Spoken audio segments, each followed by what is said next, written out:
l'accord de Paris pour le climat est accepté.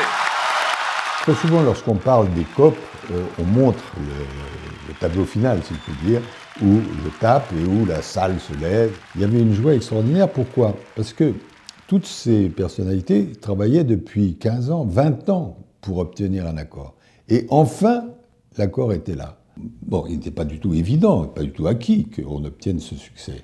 Moi, j'ai douté jusqu'au dernier moment. Je l'espérais, bien sûr. J'ai travaillé avec mes équipes énormément.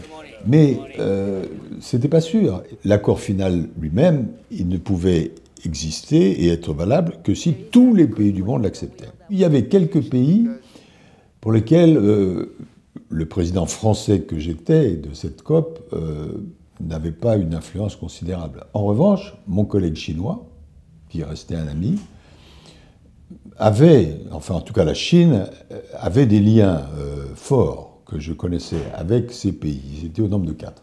Et il m'a dit, écoute, j'ai besoin de 2 heures. Bon. Donc. Et il est revenu 2 heures après dans la salle, je me rappelle, et il m'a fait. Et là, j'ai su que ça marchait. Alors, l'accord de Paris est historique parce que c'est le premier qui, au niveau mondial, ait défini les objectifs et les procédures pour lutter contre le dérèglement climatique.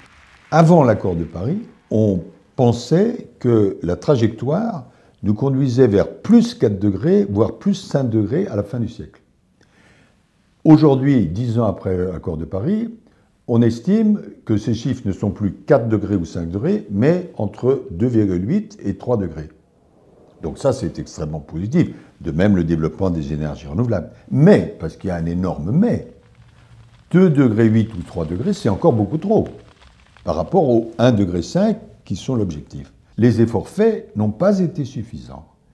Et donc, tout l'enjeu maintenant, c'est d'arriver dans le respect de l'accord de Paris à une mise en œuvre qui nous ramène vers les objectifs que nous avons fixés à l'époque. Et évidemment, c'est d'autant plus compliqué que le contexte s'est détérioré, et en particulier le contexte international.